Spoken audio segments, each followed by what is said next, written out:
Oke, baik. Selamat datang di Bincang Alumni Duta Persada.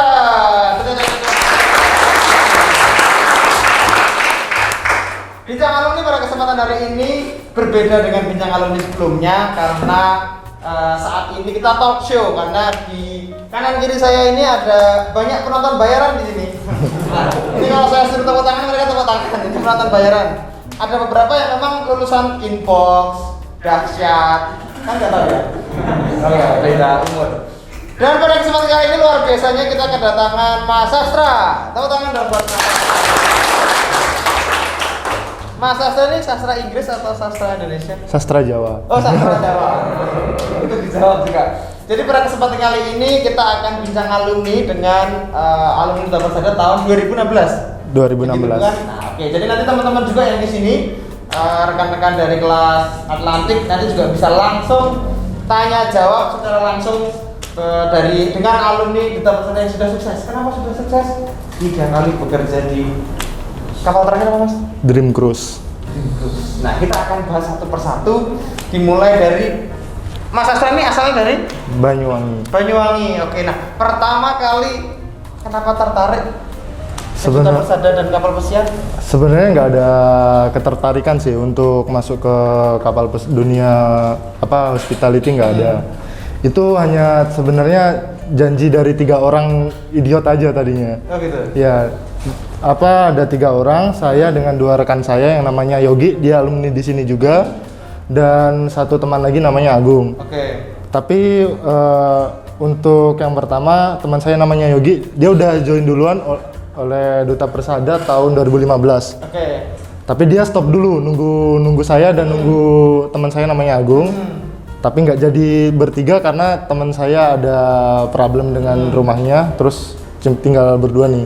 Saya sama teman saya akhirnya masuk ke sini Duta Persada tahun 2016. Oh, jadi karena 3 orang ini bersahabat, kok gimana sahabat tidak akan terpisahkan ini ya? Kok agak-agak alay. Jadi 3 orang bersahabat, terus mereka berjanji bersama. Puitis banget, mereka berjanji bersama untuk ke Duta Persada. Iya. Yang satu sudah berangkat, lalu Mas Sastra saat itu memutuskan juga untuk berangkat. Iya. Oke. Tetapi sebelumnya sudah tahu tentang Duta Persada. Taunya dari mana? Waktu itu ada pihak dari Duta Persada datang ke sekolah waktu saya masih SMK. Itu tahun 2015 masih. Terus memperkenalkan tentang Duta Persada, bagaimana metode pendidikannya dan karir apa yang akan didapat setelah kita rilis dari Duta Persada. Oke, apa ketertarikannya sehingga memutuskan oke nih ke kapal pesiar atau ke perhotelan nih ke Duta Persada? Yang pasti dulu materi lah, nggak jauh-jauh dari uang, ya kan. Pasti uangnya gede kan. Terus juga untuk basic experience pasti bisalah dipakai nanti untuk jenjang karir ke depannya. Oke. Lalu setelah itu berangkat 2016 masuk di sini. Iya. Proses pembelajarannya berapa lama? Untuk proses pembelajaran sampai saya berangkat itu kurang lebih 8 bulan. Termasuk 9 bulan. 9 bulan termasuk magang ya? Jadi termasuk magang. 3 bulan, setelah itu baru magangnya gimana Mas? Magangnya saya di Phoenix Hotel. Phoenix Hotel. Phoenix Hotel. Jurusan produk. Nah, saya mau tanya Mas, selama pengalaman di Phoenix ini ada pengalaman lucu? Mungkin pernah dilempar wajan, panci? Untuk pengalaman lucu sebenarnya ada sih. Waktu itu masih hari pertama saya baru masuk di Phoenix Hotel. Untuk ada chef di sana, ada CDP namanya Pak Yoyo. Itu disuruh nata kondimen dari basic A sampai Z lah ibaratnya. Itu cuma saya keliru. Karena itu saya nggak tahu kan, saya asal aja masukin. Itu disuruh pulang saya. Mas, mending pulang aja kalau masnya kerja kayak gini. Di sini tuh kita kerja Mas, kalau masnya di sini buat belajar main-main, pulang aja gitu. Tuh. Oh siap, terima kasih. Habis saya pulang jam 5, jam 3 suruh pulang, seneng. Itu benar-benar hari yang pertama tuh masih masuk langsung suruh pulang. Oh, pengalaman uniknya di situ hari pertama langsung disuruh pulang. Ada pengalaman yang tidak terlupakan selama 6 bulan itu? Apa ya? Untuk 6 bulan sih kayaknya nggak ada sih. Nggak ada ya? Nggak ada. Ya, tapi kalau dilempar kompor nah biasa lah. Udah biasa. Kompor sih nggak. Oh, kompor nggak ya Mas? Makanya repot juga kalau di depan kompor kan kasihan. Ini chefnya juga repot tuh loh. Kamu di sana tapi dia harus bongkar-bongkar kompor. Taruh mana gasnya? Ini kan jadi gak lucu ya. Oke, setelah itu 6 bulan magang di Phoenix. Ini kita adalah hotel, salah satu hotel bintang 5 di Jogja, lokasinya di daerah Dekat Tugu. Nah, denger mitos. Gosipnya nih Phoenix nih salah satu pembelajaran yang luar biasa karena di sana terkenal dengan ya tadi disiplinnya, terkenal dengan kerasnya, tapi itu yang membentuk mental ya Mas ya. Iya.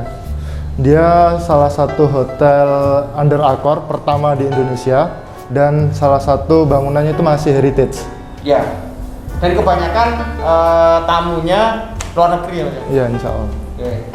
6 bulan setelah itu memutuskan untuk pada saat itu ada rekrutmen kapal pesiar. Ada. Itu langsung atau gimana Mas ceritanya Mas? Untuk rekrutmen di kapal pesiar sih dianjurin dulu kan sama Memavi, suruh ikut tes interview sama Memavi. Terus kalau seandainya rilis sama Memavi, di continue lagi ke Miss Poppy. Setelah Miss Poppy baru Agent kita agent. Miss Poppy itu agent. Terus kita setelah ketemu Miss Poppy baru kita bisa ketemu user. Tapi itu ada step-stepnya. Kita harus lulus semua dulu. Kalau enggak kita nanti pasti disuruh belajar lagi kan. Oke. Untuk itu kebetulan mungkin saya bisa dikategorikan orang yang beruntung ya, karena saya tidak ngikutin prosedur yang pertama dan kedua. Tahu-tahu saya langsung ketemu sama user, dan alhamdulillah waktu ketemu sama user, mungkin kalau dibilang pertanyaan mengenai pekerjaan sih enggak, tapi ya alhamdulillah masuk lah. Alhamdulillah masuk di saat itu. Nah, itu setelah 6 bulan selesai. Setelah 6 bulan selesai, saya sempat diem dulu sebulan kan. Oke. Sebulan. Jadi selisihnya hanya 1 bulan. Setelah itu langsung lowongan, ada lowongan di Starcruise. Iya. Oke. Setelah itu berarti berangkat pertama kali Tahun 2017 tanggal 18 bulan Agustus. Apa? Karena ini ya Mas, apa namanya, tidak terlupakan ya. Jadi Iya. sampai 18 Agustus tahun 2016. 17. Tahun 2017 sampai hafal detail-detailnya. Pertama kali berangkat ke negara mana? Naik Hong Kong. Hong Kong. Pertama kali ke Hong Kong. Gimana Mas perasaannya ketika itu pertama kali ke luar negeri atau sebelumnya sudah pernah? Pertama kali. Apa rasanya Mas, orang dari daerah Banyuwangi tiba-tiba menginjakkan kaki ke Hong Kong? Apa ya, untuk kesannya sih ya pasti senang lah, nggak mungkin nggak. Terus lagi juga takut karena di sana kita di negeri orang, Ya. apalagi bahasa Inggris waktu itu saya masih belum begitu fasih, sekarang juga masih belum fasih, cuma dulu lebih parah lah. Terus Berarti kalau ini lebih parah, ini lermok Mas. Yang ada anak-anaknya remuk redam, biar. terus apa ya, kita nggak ada takut juga kita ntar sakit nggak ada yang ngerawat, tapi untuk kedepannya masih mikirnya di sini niatnya kan untuk kerja kan, nggak untuk yang main-main atau apa gitu. Oke, jadi deg-degan lah ya Mas pertama Deg-degan kali lah, keluar pasti. negeri. Lalu pertama kali melihat kapal pesiar, apa Mas yang ada dalam pikiran, apa yang dirasakan? Yang pertama nggak sesuai ekspektasi, bukan nggak sesuai ekspektasi, melebihi Melebihi ekspektasi. Iya. Karena Mas gede banget atau luar biasa atau? Karena apa ya? Ya pasti gede banget kan, mikirnya mungkin yang di dalam itu paling cuma beberapa orang atau apa, kita cuma keliling gitu kan. Ternyata selama di sana untuk kru aja kita ada 2000-an. Krunya dia udah 2000. Untuk kru kita 2000-an, untuk full pax passenger kita sampai 4000. 4000. Itu gede banget. Yang ada yang dari Surabaya nggak? Nggak ada. Pelabuhan Surabaya tuh masih gedean kapal pesiar yang saya naikin dulu. Ya, kapal-kapal yang ada atau Bali penyeberangan Bali. Itu kapal feri itu mah nggak ada apa-apanya. Nggak ada apa-apanya ya, makanya masih jauh kecil lebih lagi. besar lagi. Oke, jadi pertamanya kagum lah ya Mas ya, Iya. desa lah ya. Desa lah ibaratnya. Orang katrok dari desa pindah ke kota kayak gitu lah. Oh iya iya, terus kapalnya gede banget nih. Pertama kali menginjakkan kaki ke kapal, bingung nggak Mas? Pasti kan saking besarnya, apakah takut kesasar? Kan nggak ada Google Map kan? Ya kan sekarang nggak ada Google Map maksudnya. Google Map mau ke kamar saya. Jadi itu ada Mas pengalaman lucu kan. Saya ini udah 2 hari di kapal kan. 1 hari kita take rest, kita istirahat dulu full 24 jam. next day kita baru ada duty. Kita pembagian area, kamu duty di bagian mana, di area mana, di deck berapa. Itu saya nyasar, asli nyasar. Dan saya mau nanya orang, tapi nggak tahu kan bahasa Inggris masih nyari orang yang name-tag-nya ada tulisan orang Indonesia ya. Oh iya, namanya orang Indonesia lah. Iya. Nah yang saya tanya ternyata di situ baru 4 hari juga nggak tahu. Itu beneran kayak, aduh ini nanyanya sama siapa ya kan, mau balik cabin, mau istirahat nggak tahu kan. Jadi muter-muter dulu sampai ketemu orang Indonesia yang dia udah paling kan 5 hari lah ya. Tadi kan 4 hari ketemu. Wah saya juga baru 4 hari, mas ini saya nggak tahu yang 5 hari. Akhirnya ketemu bisa balik lagi. Diantarin pulang. Karena memang ini ya mas, itu lantainya banyak. Lantainya banyak.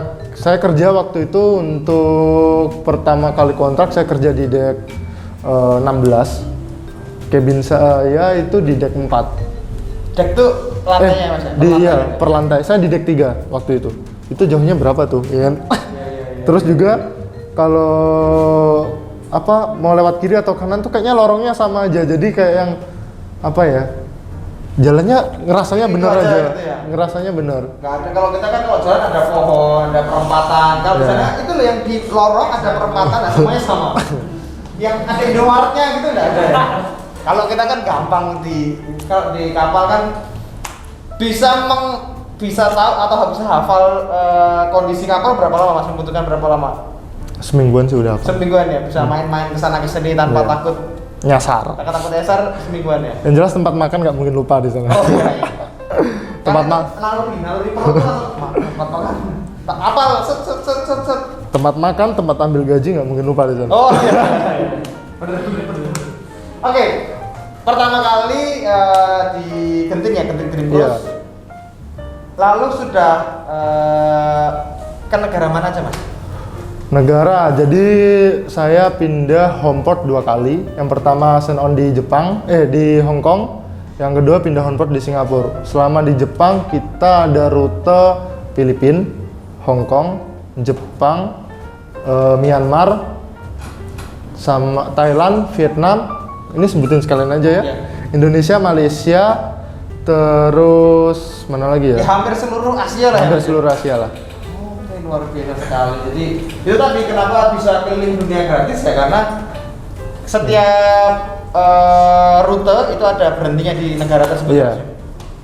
Negara mana yang paling berkesan mas? Pastinya negara Jepang, nggak ada yang ngalahin Jepang. Kenapa mas? Waktu di Jepang ketemu sama Shizuka, Enggak. Nobita, atau Mau nyari kakek Sugiono nggak kakek ketemu? Nyabi ya? Enggak. Jadi kalau di Jepang tuh saya pribadi kan orang yang suka komik, suka baca-baca kartun kayak gitu. Jadi ke Jepang tuh kayak yang wah seneng kayak gitu kan. Terus yang dulunya mungkin lihat hanya di komik, ini Iya. bisa lihat secara langsung gitu ya. Luar biasa. Cuma kebetulan harusnya mampir ke tempat Nobita. Oh, nggak ada waktu itu. Kalau besok berangkat lagi, salam ke Nobita. Saya ketemunya sama Suneo waktu Oh, sama itu. Suneo. Oh iya. Memang orang kaya dia Suneo ya. Kan nggak tahu ya.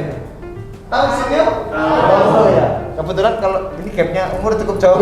Kita Oke, di Jepang yang paling berkesan, lalu ketika di kapal nih, ketika dalam proses bekerja itu ada adaptasi tentang makanan nggak mas? Pastilah adaptasi mas. Apa mas? Menunya biasanya di sana apa mas? Lontong opor. Untuk menu, Pecel. untuk makanan sebenarnya sih ada juga sih yang makanan. Kalau kebanyakan orang Indonesia di sana tuh pasti makannya Malaysian food. Ada sih di sana Malaysian food. Pasti untuk yang Chinese food sama Western sama Indian tuh jarang ada yang orang makan. Tapi di sini kalau kayak makan di sana nggak usah khawatir ya, pasti kejamin kalau kalian mau makan. Mau makan daging tiap hari di sana juga bisa. Mau makan daging setiap hari juga bisa. Makan sehari berapa kali? Ada waktunya sendiri sih. Breakfast, supper, lunch, dinner kita ada waktunya sendiri. Kan nggak perlu takut. Kalau sekarang kan kalau lihat wajah-wajahnya kan wajah-wajah susah nih mas.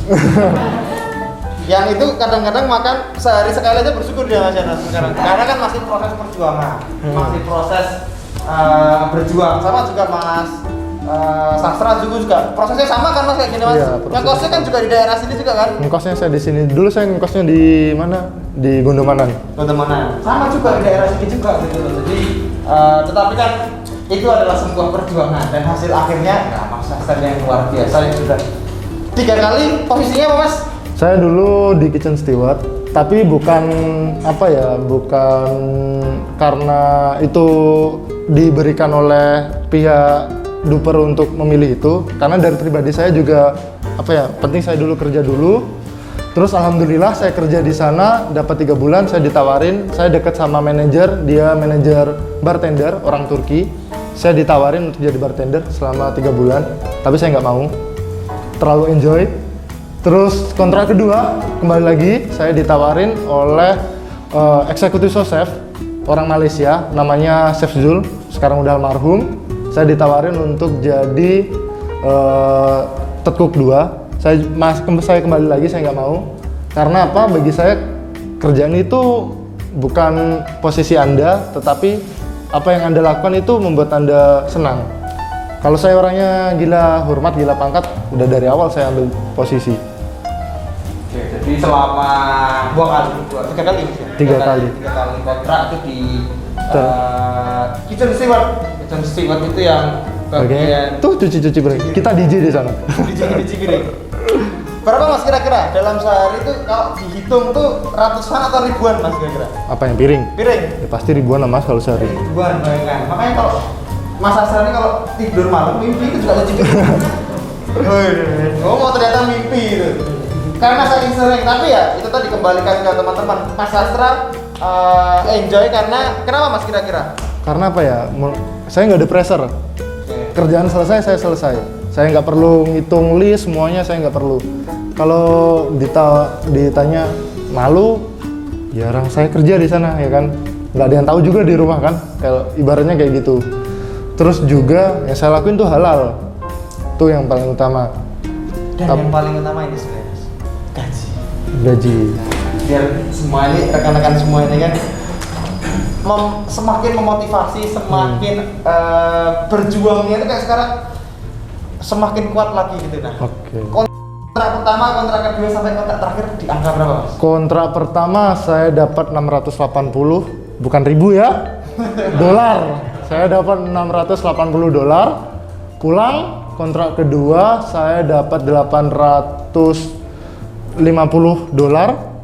Terus kontrak ketiga saya dapat 880 dolar plus increment 30 dolar. Jadi saya selama di kapal tuh kurang lebih dapat 910 dolar. Itu hampir 14 jutaan. 14 jutaan. Artinya apa? Teman-teman semuanya itu tadi ketika kita pesan pun juga menyarankan ketika nanti teman-teman diterimanya di bagian yang penting berangkat dulu sehingga nanti ketika di sana tadi mau meningkatkan bisa Mas Asa ada banyak kesempatan untuk bisa meningkatkan itu, tapi karena enjoy dan masalahnya secara gaji juga meningkat ya Mas ya. Iya, sebenarnya untuk gaji kita nggak beda jauh Mas sama orang servis. Paling jauh itu cuma beda tuh 80 dolar lah paling jauh itu. Ya daripada capek-capek kan mending beda-beda cuma 1 juta di kapal kan, mending gitu aja dulu kan. Terakhir kali ini bulan kemarin ini saya juga dapat panggilan kontrak. Bulan berapa ya? Bulan 4 kemarin tanggal 12 saya dapat panggilan kontrak untuk join lagi di tanggal 24. Dikasih waktu cuma 12 hari. Tapi kan Masnya juga tahu kan kemarin saya sudah bincang-bincang dengan Pak Bambang. Ini juga kita akan bahas Mas Sastra ini setelah 3 kali kontrak sekarang memutuskan yang biasanya kan di atas laut, sekarang di atas udara. Kayaknya kedepannya di atas angkasa ya, di luar angkasa, jadi astronot.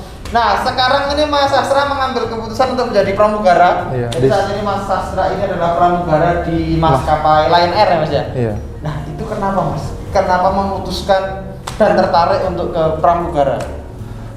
Apa ya waktu itu? Ya pasti dorongan pandemi lah kan.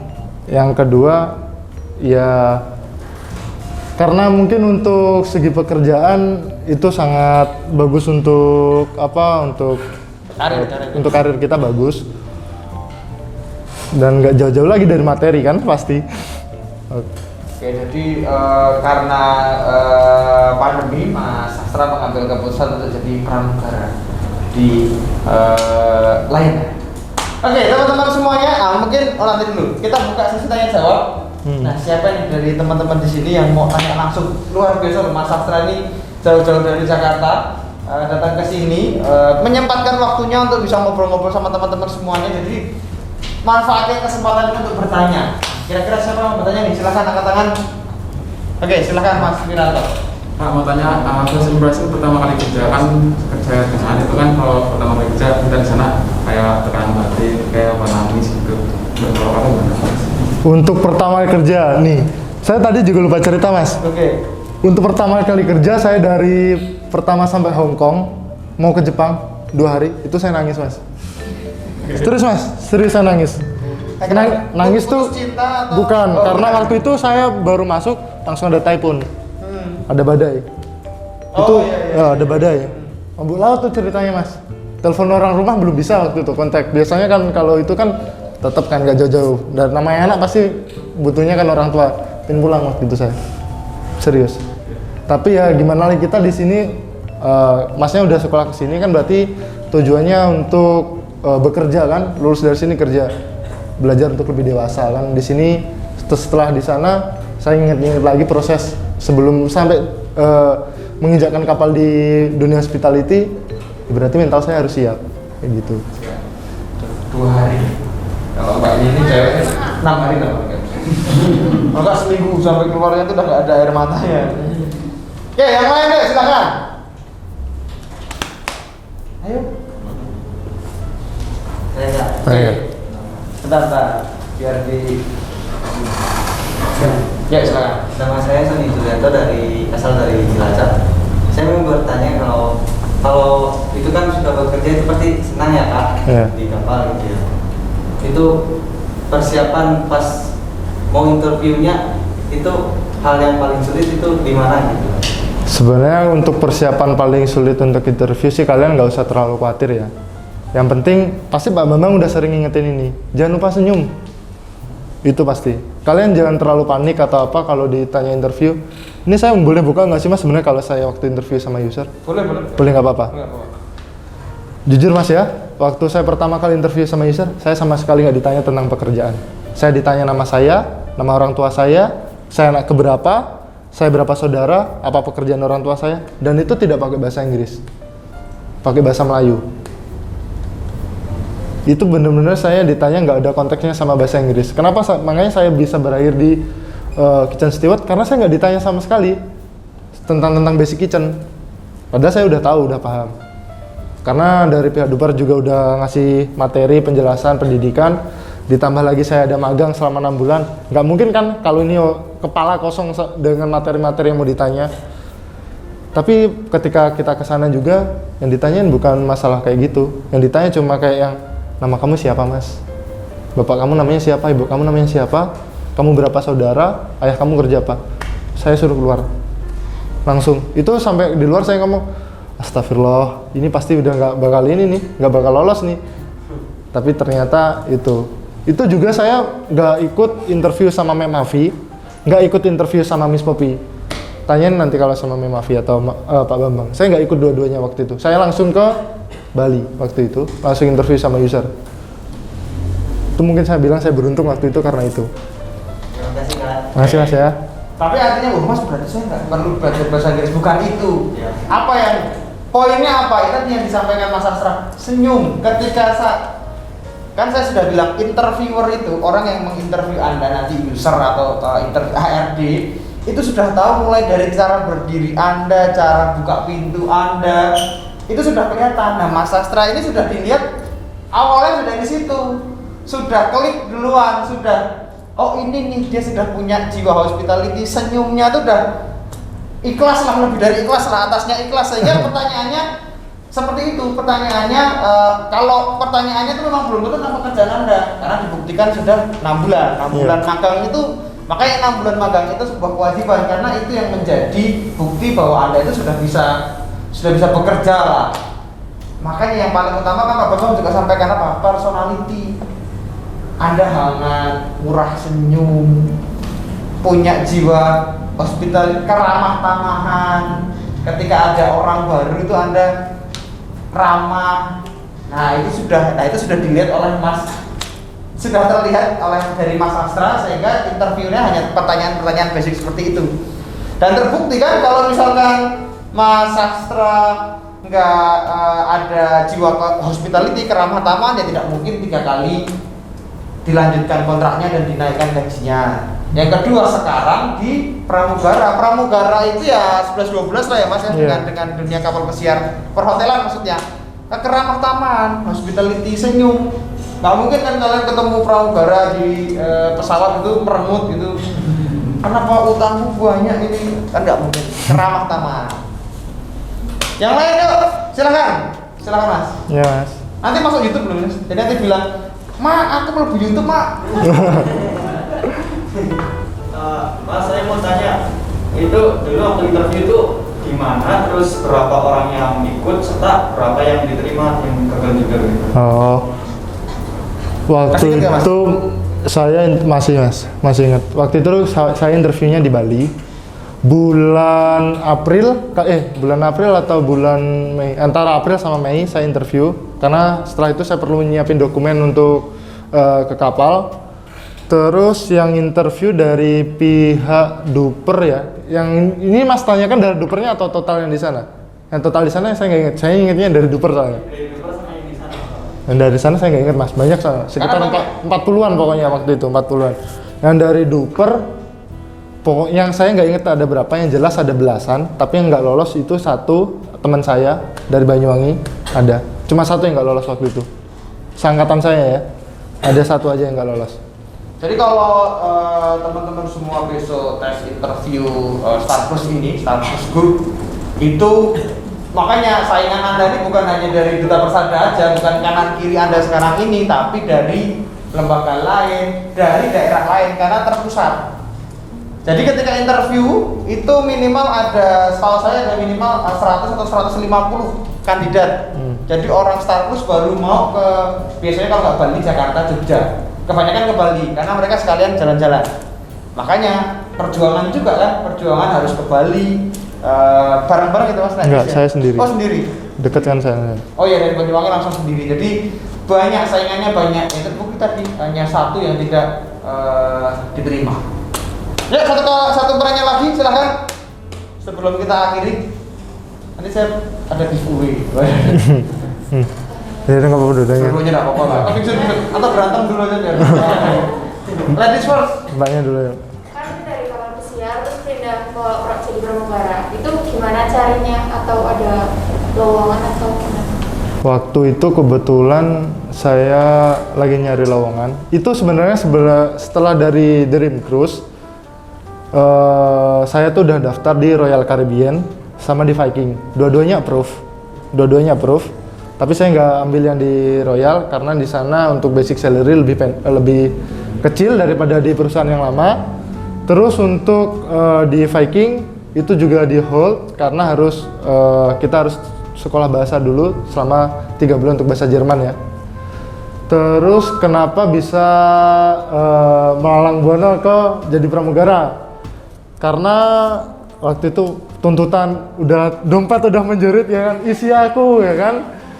Itu nyari lowongan hospitality, kebetulan waktu itu nemu lowongan dari Lion Air.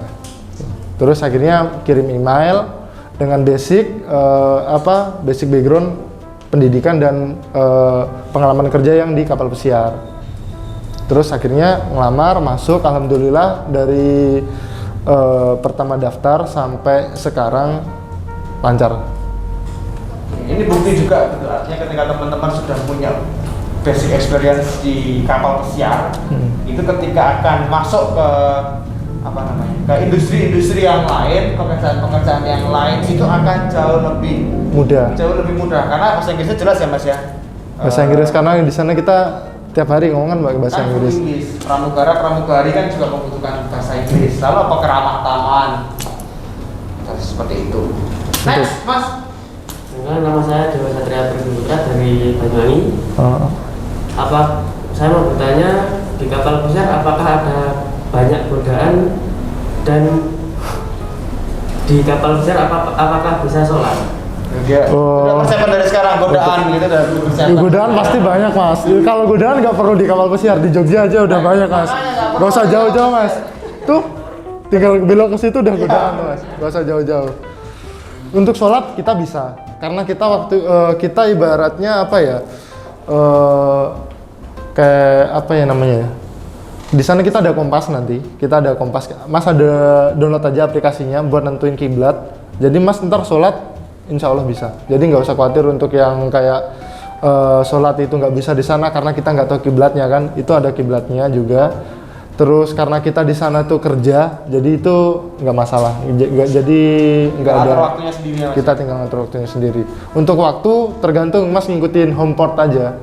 Kalau mas untuk kita nih di Hong Kong sama sama Singapura kan beda waktu cuma 1 jam. Jadi masnya nggak usah khawatir kalau kayak gitu. Siap. Kira-kira nih mas ada kesan dan pesan sih lebih tepatnya yang disampaikan untuk adik-adik kelasnya Mas Sastra ini? Sebelumnya nih untuk teman-teman makasih yang udah mau dengerin cerita dari saya. Untuk pesannya tetap semangat, nggak usah kendor, nggak usah ragu, pasti Duta Persada kasih kalian yang terbaik, bikin kalian jadi orang yang better than dari dulu. Terus untuk kedepannya pasti kalian jadi orang yang sukses, percaya sama itu. Jangan nyerah, doa terus, pokoknya semangat terus. Untuk rekan-rekan semua semangat, jangan capek untuk belajar di sini. Oke, terima kasih Mas Sastra, saya sampaikan. Iya, Mas. Tepuk tangan dong. Oke, baik rekan-rekan semua yang ada di sini dan penonton YouTube-nya Duta Persada Official. Don't forget to subscribe biar kayak ada bentar. Subscribe, like, comment, and share. Kalian hafal ya? Ini buat penontonnya Duta Persada namanya apa ya? Sobat Duper. Buat Sobat Duper yang ada di rumah Anda masing-masing, jangan lupa subscribe, share ke teman-teman yang lainnya untuk bisa menginformasikan tentang alumni sukses Duta Persada. Sekali lagi saya sampaikan terima kasih kepada Mas Sastra. Untuk mengakhiri ini kita beri tepuk tangan yang meriah untuk Mas Sastra. Sampai ketemu lagi di video-video berikutnya.